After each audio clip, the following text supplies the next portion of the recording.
Welcome. In front of me I have ASUS Zenfone 8, and today I'll show you how you can check number of apps open at each day.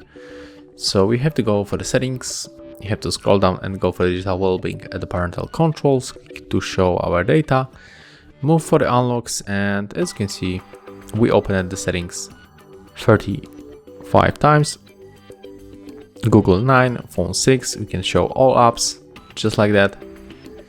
We can also go for the other days. So yesterday settings were opened 100 times, and you can go for the other weeks by swiping like right here. And that's all. If you find this video helpful, remember to leave a like, comment, and of course subscribe to our channel.